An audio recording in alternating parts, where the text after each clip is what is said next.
Paz do Senhor, meu amado, bem-vindo de volta à nossa escola bíblica. Nós estamos estudando o Evangelho de Lucas. Então, pegue a sua Bíblia, pegue o seu caderno de estudos. Ora ao Senhor, pede a Ele discernimento, entendimento, conhecimento, sabedoria. Pede a Ele proteção para que nós possamos desvendar dos seus mistérios.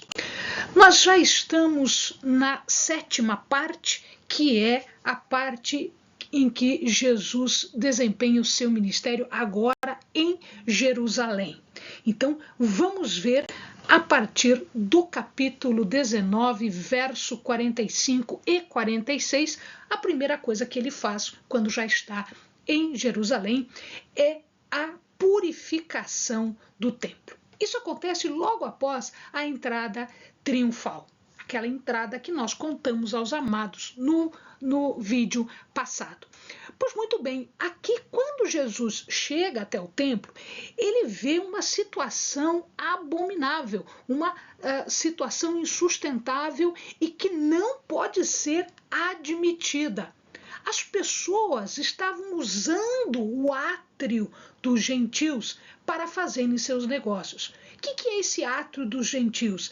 Era o lugar onde os gentios podiam entrar, eles não eram judeus e, portanto, eles só podiam ficar até ali, e era ali que eles faziam a sua adoração, o seu louvor, e aquele momento com o Senhor.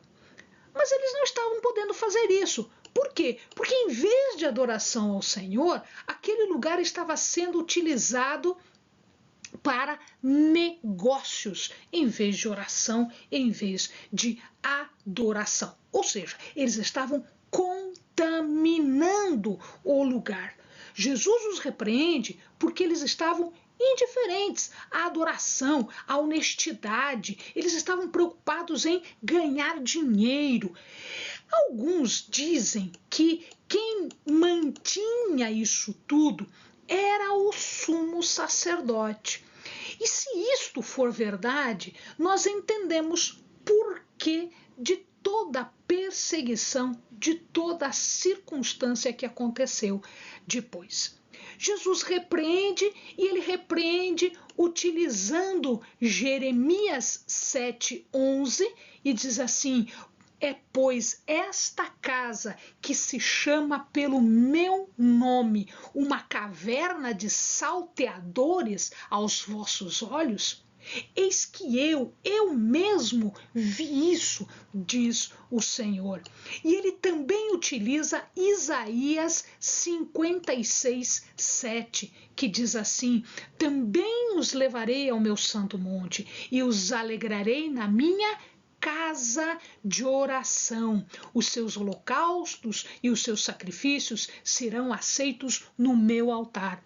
E agora veja lá, porque a minha casa será casa de oração para todos os povos. Então, o que eu estou vendo aqui? Eu estou vendo tanto Jeremias quanto Isaías, ele está juntando essas duas coisas, dizendo que aquele lugar que era um lugar, era uma casa de oração para todos os povos, porque estava acontecendo no pátio dos gentios, virou uma caverna de salteadores, onde eles atarrachavam valores, onde eles faziam corrupção e negócios. Então, por isso é que Jesus fez, a primeira coisa que ele fez foi a purificação do templo. Uma vez purificado o templo, ele pôde ir agora ao templo, em todos os seus espaços, e ali ele fazia, não no Santo dos Santos, do Santíssimo, mas fora, nos pátios. Ele fazia o quê? Ele ia lá para ensinar. E eu me lembro, quando passa esse verso, essa passagem, eu me lembro da passagem que Lucas conta, de quando Jesus era jovenzinho, 10, 12 anos, e ele foi para a Páscoa junto com os pais voltaram e cadê Jesus? Cadê Jesus? Quando eles voltam, estava lá Jesus assentado no meio, né, entre os outros mestres, discutindo, ouvindo, conversando. Então, isso era interessante aqui, fazemos esta ligação. Pois bem, enquanto ele estava ensinando no templo, enquanto isso, o que as pessoas estavam fazendo? Os ditos maiorais, os líderes, os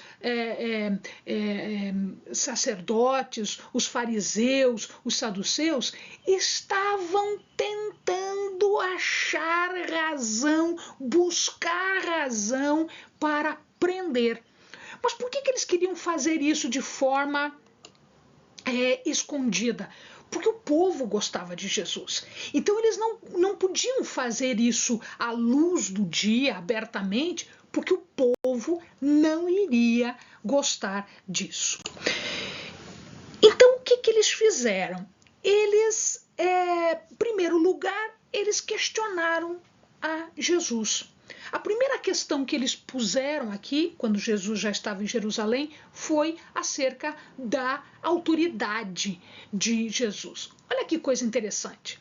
Jesus estava no templo ensinando, levando as boas novas, a salvação para as pessoas.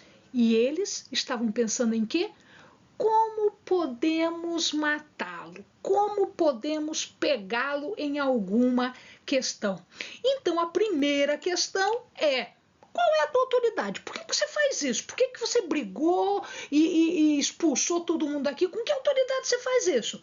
Porque você não é sacerdote, você não é fariseu, você não é saduceu, você não é sumo sacerdote. Como é que você faz isso?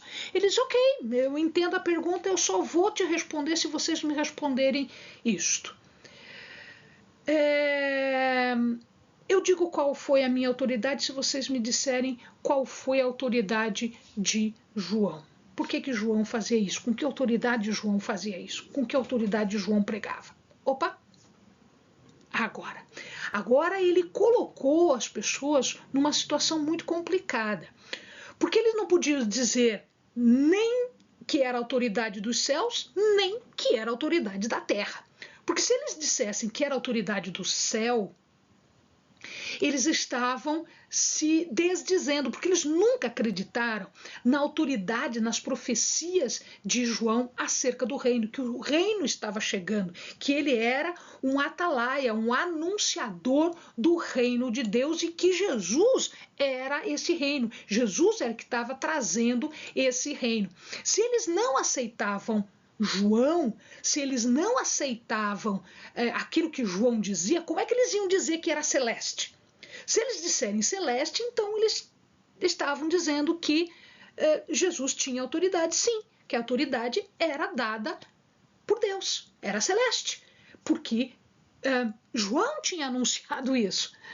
Então eles não podiam dizer isso, porque senão eles estavam se desdizendo. Mas eles também não podiam dizer que era terrena. Por que não podiam dizer que era terrena? Porque se eles dissessem isso, eles estariam afrontando o povo, e o povo gostava muito de João. Gostava muito de Jesus, gostava muito de João, porque eles não eram corruptos. Então o que acontece? Ele não poderia dizer nem de um jeito nem de outro. Então ele diz assim: não sei, não sabemos. Então Jesus disse assim: então também eu não vou falar. Se vocês não sabem, na verdade vocês sabem, vocês não querem dizer. Então a resposta já está dada, porque se vocês sabem a resposta que eu estou perguntando, vocês já sabem a minha resposta, que é celeste. Então eu também não vou responder, não me convém falar nada também. Se vocês não convém, para mim também não convém. E eles ficaram cada vez mais irritados, E aí Jesus então disse assim: olha, eu vou propor uma parábola para vocês. Esta parábola, ela trata de um relacionamento entre Jesus e os líderes judaicos.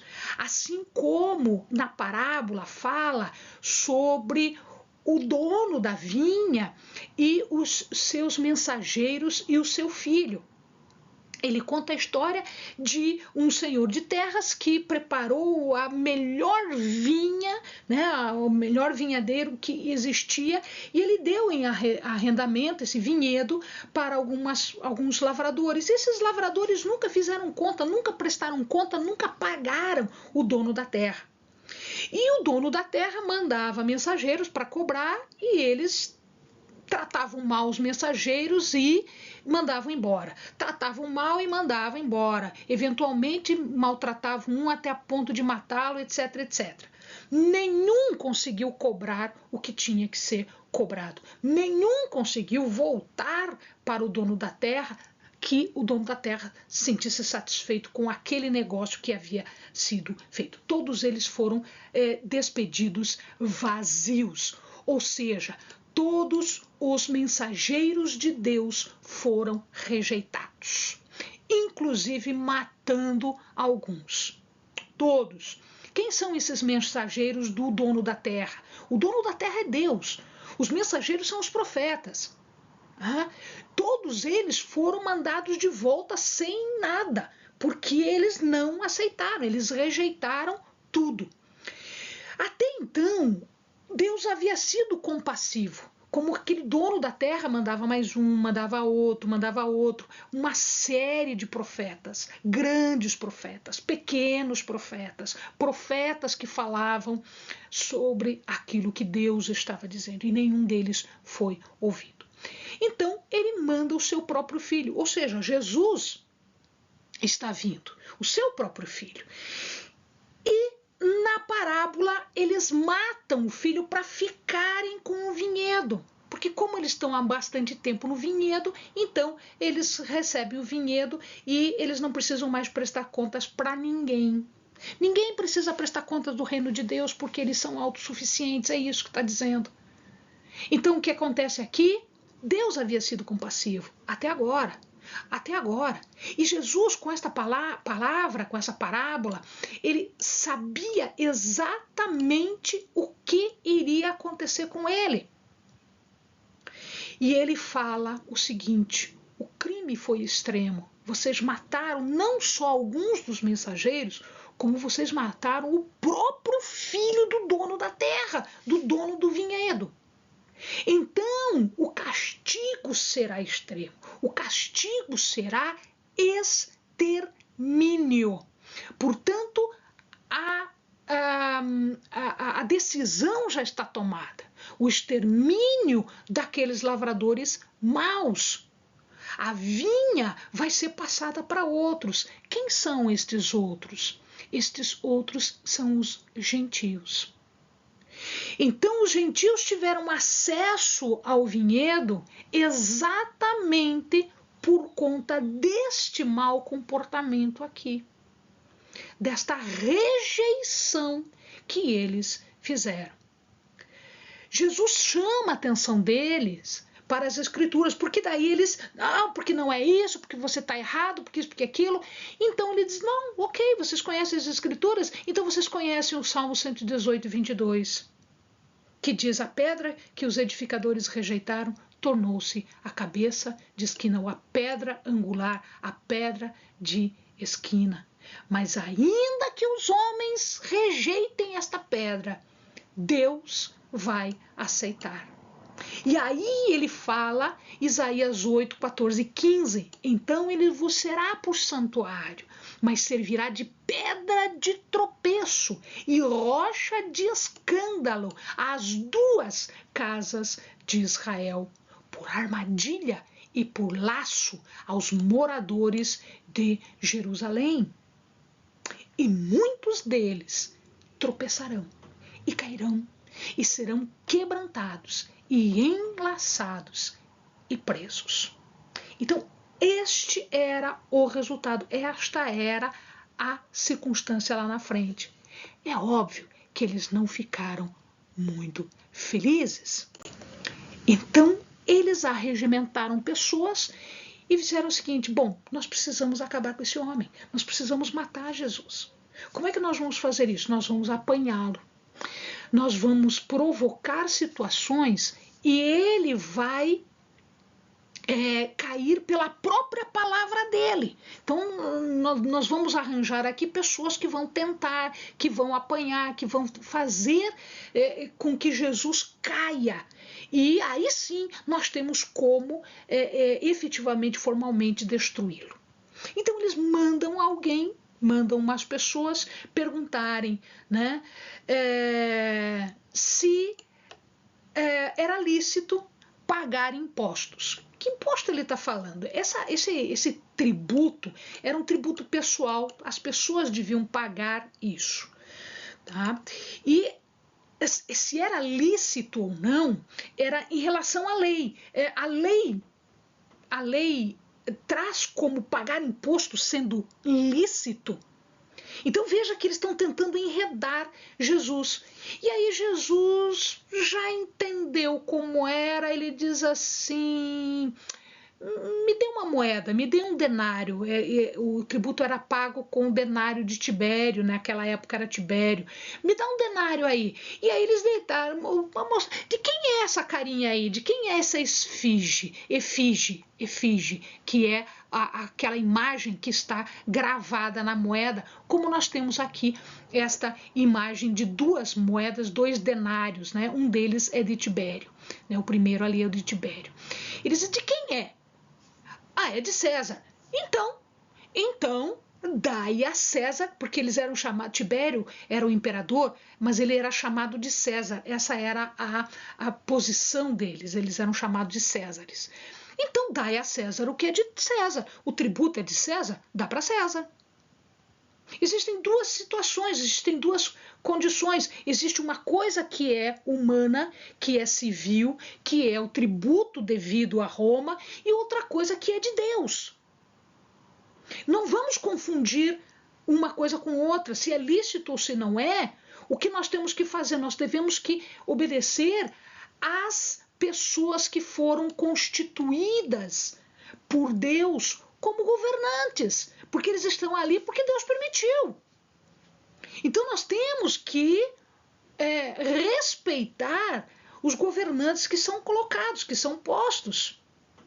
Mas a primeira lealdade é com Deus, não com o governante. Mas esse governante tem que ser respeitado, Deus o colocou ali. Então o Estado deve ser respeitado, as pessoas devem ser respeitadas, suas diretrizes também, porque elas estão na esfera civil, na esfera de governo. Mas lembre-se que os direitos de César são direitos limitados à esfera civil. Eles não têm direitos na esfera de Deus. E Jesus não veio falar na esfera de César, Jesus veio falar na esfera de Deus, né? Da autoridade de Deus, da soberania de Deus, do respeito, da adoração, do reino de Deus que estava sendo trazido para eles e eles insistentemente rejeitando tudo isso. E aí logo em seguida vem os saduceus. Os saduceus testam. Quem são os saduceus? Saduceus são alguns estudiosos dizem que eles são seguidores de Zadok, que era um sumo sacerdote do tempo de Davi. Este partido, diferente dos fariseus, que eram escribas, mestres da lei, etc., era um partido mais conservador, mais aristocrático, mais rico. Era o partido do sumo sacerdote.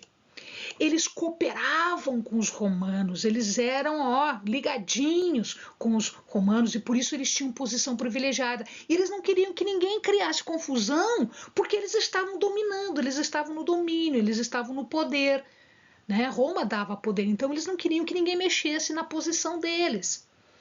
Eles não aceitavam a tradição oral dos fariseus, eles só aceitavam aquilo que estava escrito na escritura que era escrita e não a oral. Eles negavam a doutrina do além, né, da vida que existia do além, das recompensas, castigos, galardão que havia depois da morte. Eles recusavam a ideia de ressurreição. Por isso eles vieram com um papinho, com uma perguntinha de um casamento por levirato. O que era isso? Se a mulher casada com um homem ficasse viúva antes de dar um filho para este homem, havia uma possibilidade dela dar filhos para esse primeiro marido, casando-se com os irmãos, e o primeiro filho deste segundo casamento pertencia ao primeiro casamento, ao morto. E eles tiravam sarro disso, eles zombavam disso. E aí eles disseram, mas tinha 7 irmãos casados com a mesma mulher e foram casando e foram morrendo e aí ela não teve filhos de nenhuma deles.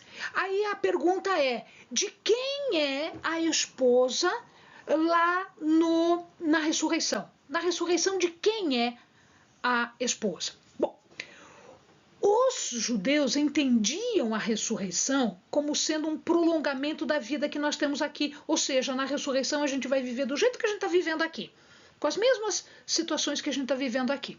Primeiro, isso já não é bem o certo. Então Jesus começa a explicar. Bom, pera lá, vamos com calma, vamos explicar ponto por ponto, porque vocês estão entendendo tudo errado. Primeiro, a vida no céu é diferente. Lá não tem casamento. Aqui nós temos casamentos, mas lá não tem casamento.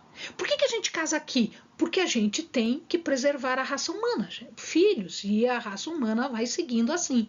Lá não há necessidade, né? Lá, a ressurreição lá é a ressurreição daqueles que são filhos de Deus, aqueles que ressuscitam em Deus. Então não há um prolongamento. Tá? Para começo de conversa está errado. Tá? E disse mais Jesus, a filiação, os filhos da ressurreição, os filhos são, essa filiação é consumada no futuro. Eles serão os chamados filhos da ressurreição, porque ela é consumada no futuro. Lembre-se que Jesus ainda não morreu e Jesus ainda não ressuscitou. Então isto tinha que ser estabelecido primeiro. Claro que eles, óbvio, não queriam saber disso.